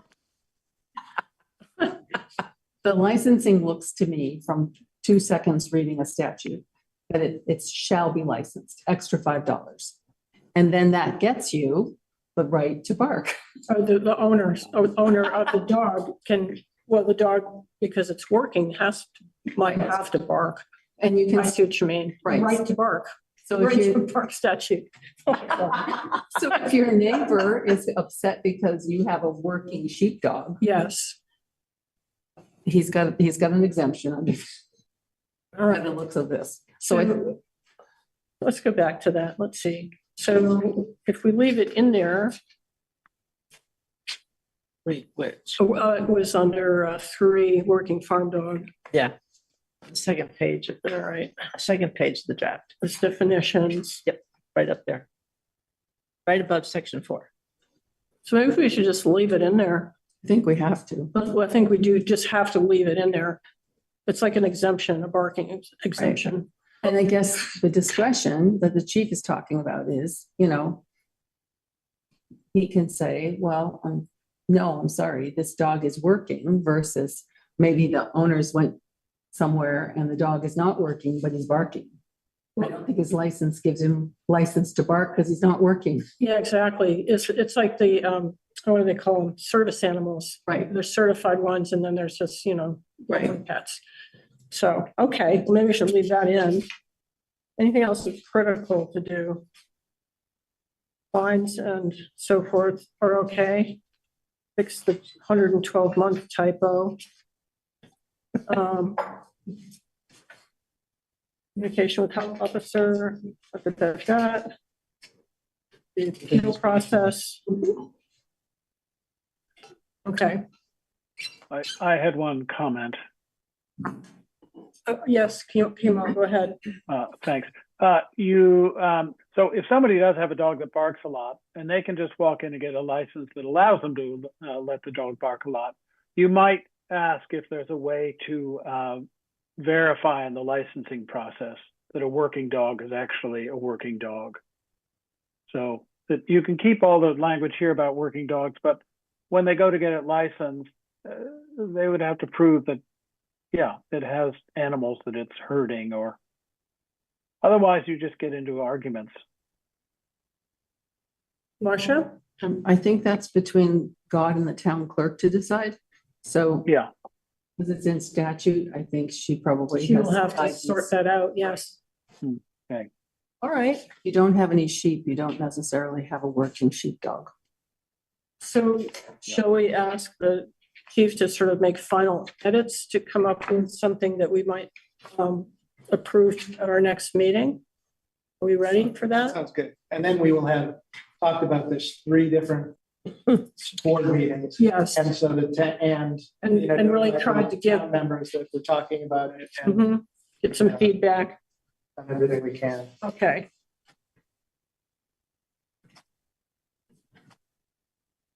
Okay. All right. Well, thank you, Chief, for being here. Yes, ma'am. and Thank talking you. to this. And thanks for everyone, the public and everybody, for really being thoughtful about this one. Okay, where are we on the agenda? Okay, so now we are on the communications needs assessment. And Matt has expressed interest in doing some research about how we might improve communications in some different ways. And I thought it might be nice to formally appoint him and then have him come back at the next meeting with his ideas about what to research, what it's going to encompass, what it's going to, what the goals of it are, like a charge. So if that's, and Matt, you're still okay with this, right? Okay. So I think in a way, we could just make a motion to appoint Matt to conduct this needs assessment and also to develop a charge. And that might be, I don't know if there'll be a lot of discussion about that, because the meat of that will be when he comes back with specific ideas. So, I move? yeah, there'll be, I move to appoint Matt Sweat to conduct a select board communication needs assessment and to develop a charge for this research that is subject to review and approval at the 4/23/25 select board meeting. okay, need a second? And Marcia seconds it. Any other comments? Okay, let's vote. So I Priscilla? have one. Oh, I'm sorry. Go ahead, Chemo. I did have one. Will it be possible for us to communicate with Matt outside of a public meeting if we have ideas or concerns or observations that he can include as a report? Now, Marcia will probably have a definitive idea about this, but my idea is if it's just one-way communication, you just feed them ideas, but don't talk about them. That's my idea. But Marcia, or anyone else? I agree. And I was gonna send Matt something as well. Okay, so we just have to agree it goes to Matt only, and we don't have a back and forth because, you know, it's going to be quite interesting and the public will want to hear the ideas. And, you know, I mean, Matt may have a defined set of areas he wants to work on, but our list of what we think could be improved also should just be a list as part of what we're trying to do. So yeah, I think yes. Thank you. Okay, you're welcome. All right, well, let's have a vote then. Priscilla? Yes. And Matt?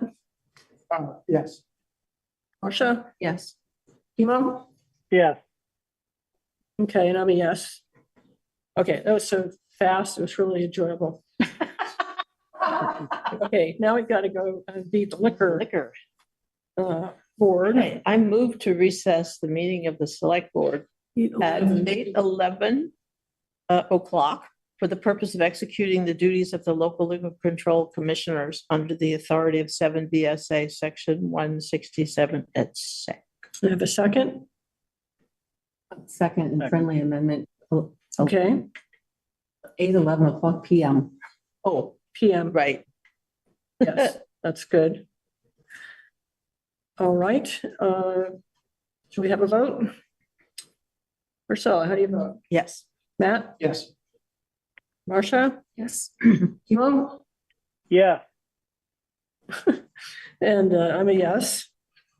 Okay, and want to move the next part, which would be the actual, oh, and now we are we've recessed to being the Norwich Liquor Control Commission.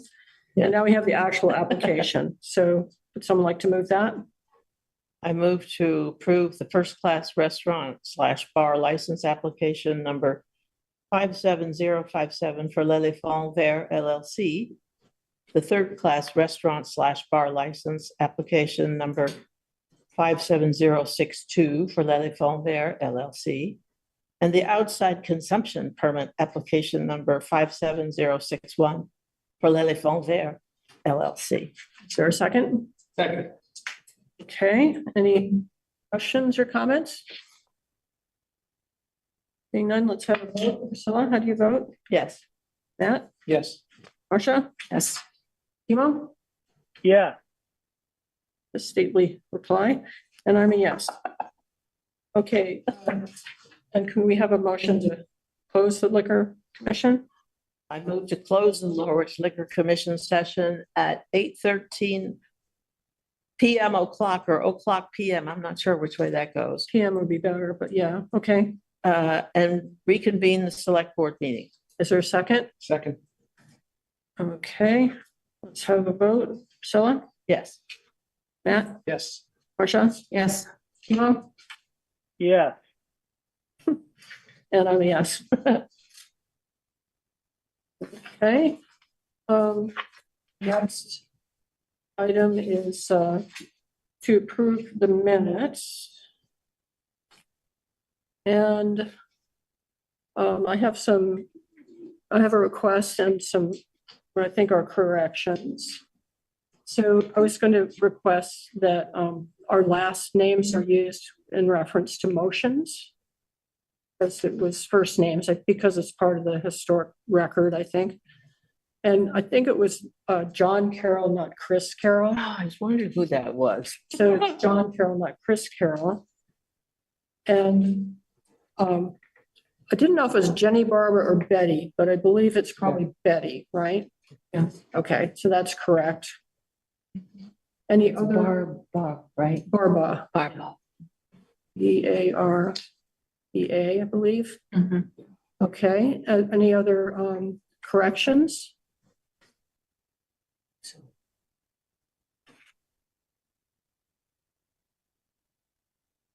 Oh, well, I guess we're not allowed to correct it, but I thought under number 4, appointments to committees, it says Pamela stated that she would not sign the personnel policy. I thought we might specifically say she would not sign addendum Addendum B B. and not I think reference that's, the whole policy. I agree. I think that's fair. Too.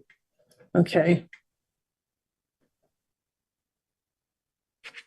Sorry, what was the? It was on the minutes during the appointment of Pam Smith. No, what about Betty Barlow? Oh, I think I had thought it It's was fine. Oh, it's that one's fine. Yeah, I thought it was Jenny, but it's actually Betty. So that was good. And it was just John Carroll's instead of Chris Carroll.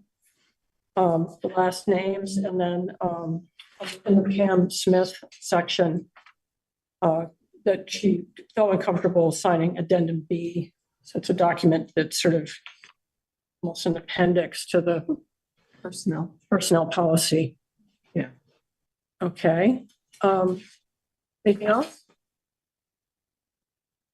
All right. Shall we move to include this with the amendments or as amended? I move to one final question. So what the member of the public had stated earlier is not included in the amendments because it was accurate as stated. Okay. What was that? When somebody makes a correction because incorrect information was given at the meeting, Right. we don't correct it because the minutes are accurately reporting what somebody said. It's not looking for accuracy in terms of whether it was true or not. Okay. Thank you. All right. And sometimes, just to add, what we ask is that people just send in a memo if they want to. And Yeah, then then it's for the in record. writing. That's right. That's a great way to do it. Okay. Shall I move? Yes. I move to approve the minutes for March 26, 2025 as amended. Is there a second? Second. Okay. And any further questions? Seeing none, we'll vote. Priscilla? Yes. Matt? Yes. Marsha? Yes. Emo? Yeah. And I'm a yes. Now we're on to the AP warrants. Oh boy, and do we have that folder? Oh, I need to get that folder. Oh, Yes, it's in the kitchen cabinet. Okay. Yeah, or it's on a file cabinet just inside the lister's office near the kitchen. Sorry, Brennan, I didn't do my homework there. That's okay. Marcia's going to get the folder. Okay. I thought, I'm all ready for this meeting. It's like, nope. What on that? I think it's going to be a pretty thick folder too. Yeah.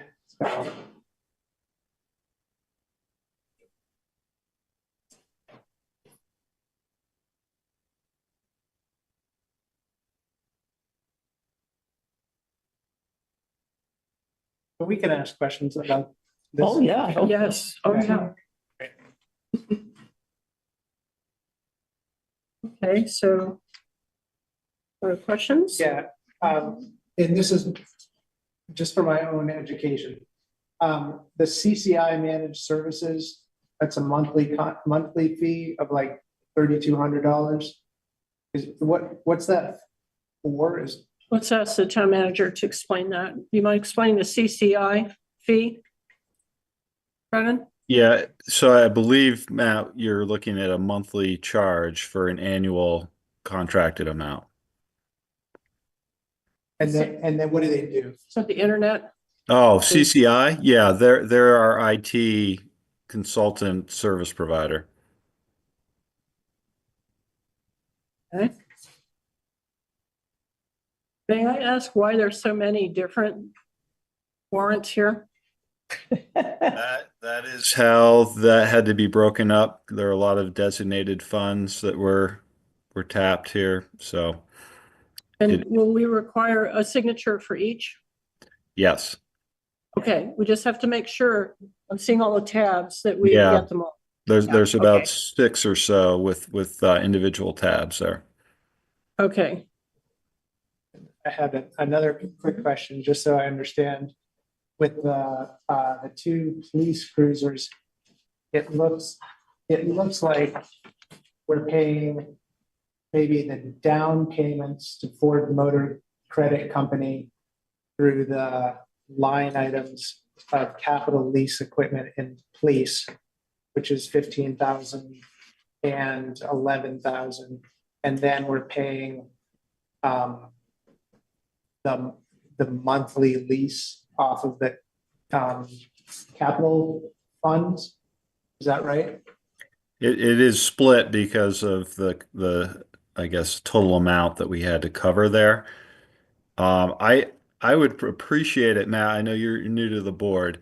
I can always try to answer these on the fly, but if you see specific questions or anyone else that you'd like to have answered specifically in a meeting, if you can give me a little forewarning, and then I can make sure I can have a good answer for it, people. Okay. Yeah, I appreciate that. And I was not sure how to do this, just to get questions answered. Sure. So would I send an email to everyone? Just No, No, just the town manager. just to me, and then I'm aware of what your question will be.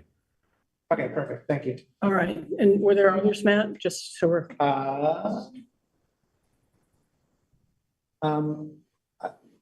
there was, I was just curious why there were so many tax overpayments. Yeah.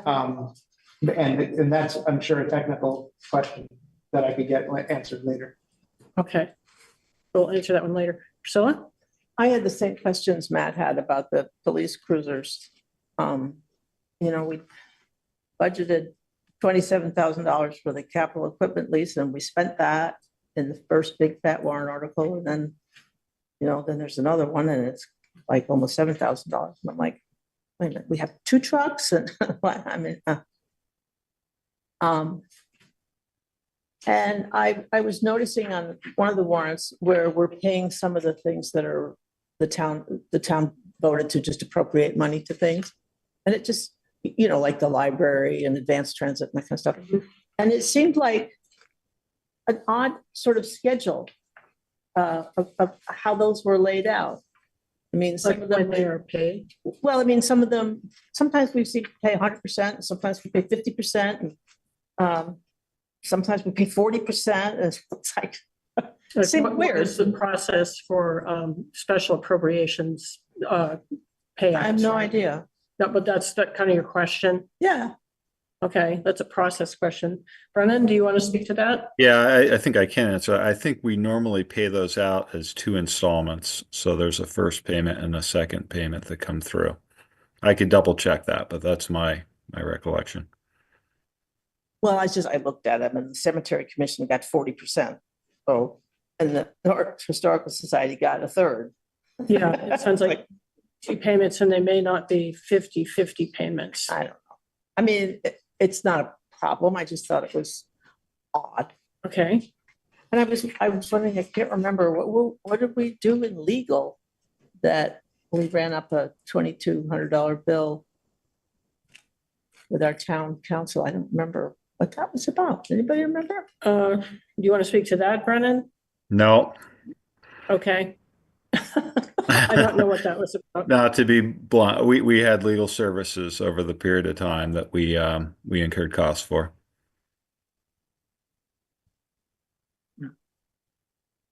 It would be fair to say, wouldn't it, that some of those are issues that can't be discussed in public?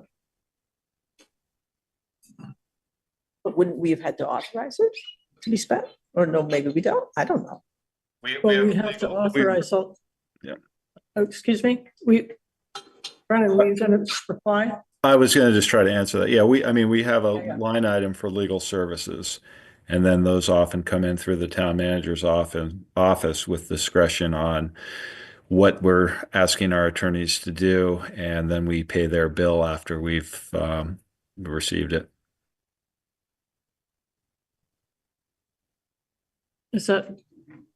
That's an answer, I guess. I mean, because some of the whatever the issues are, I don't know what they are, just probably shouldn't be spoken about in public, is all. Marcia? Well, the town manager manages the town, and he manages personnel. Yeah, personnel comes to mind. So, And so we don't get involved in that, but we authorize the money so that he has the money to do the work he has to do. in his office. Right. So I mean, we might direct the town manager to have town council advise us. We'd certainly know about that because we, you know, directed them to do that. But some of these other things we may not be able to discuss in public. Any other questions?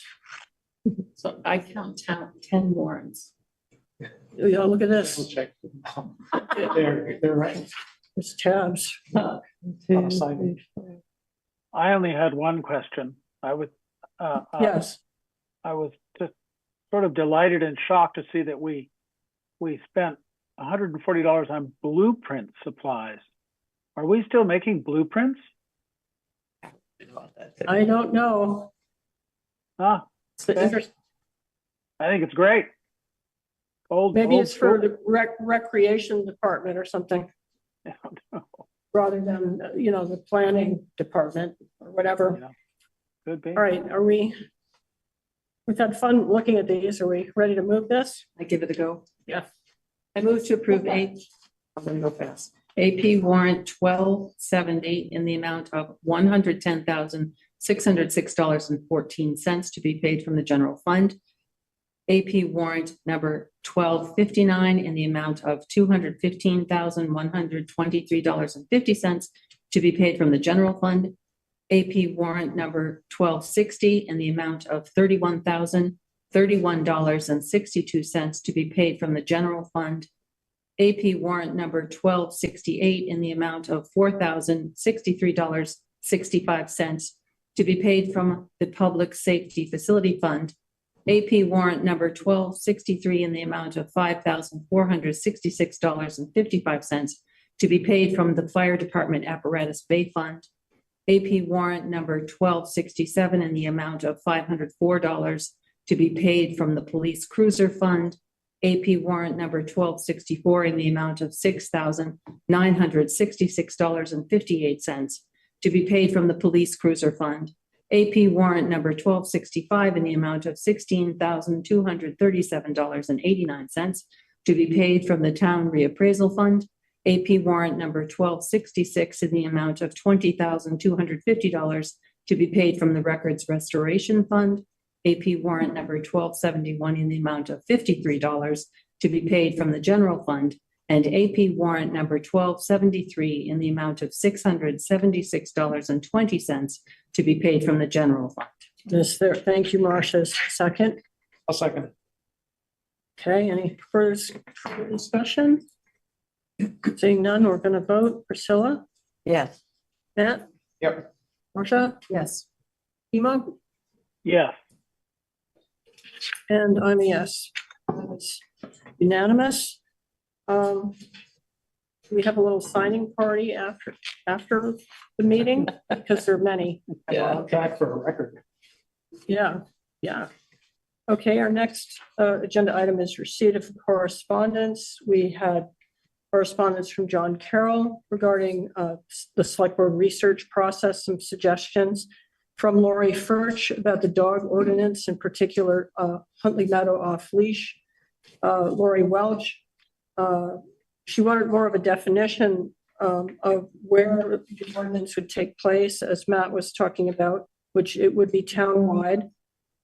In her area, which is a little outside of town, she's concerned about nuisance animals, bites, leaving waste, compost, and at-large issues. Cindy Cameron wrote, she also lives a little farther out, that concerns about dogs barking, and had a question about the intermittent barking, how that would be handled, and mentioned at-large dogs getting into compost piles and chasing deer. So those were our letters. Questions or comments? Would someone like to make a motion? I move to accept all correspondence. Is there a second? A second. Okay. And any further comments? Being not, oh, yeah. I always really appreciate it when townspeople write in and Oh, let I us do know too. what they think. So I just want to, if anybody's listening, and I'm not sure anybody is, or tuning in, I mean, Yeah, please. keep the comments coming. I- It's helpful. It helps us a lot, agree. I think. they carry a lot of weight that someone would take the time to write, and then it's in the official record too. So, okay, back to the vote. Priscilla, how do you vote? Yes. Matt? Yes. Marcia? Yes. Ivo? Yes. A lot of applause. And I'm a yes. Okay. The next motion is to adjourn. If we agree that afterwards we'll sign the warrants, which we'll do. Yeah. Okay, I move to adjourn the meeting. okay. Second. And, I second. okay, very good. Matt seconds. Priscilla, how do you vote? Oh, yes. And Matt?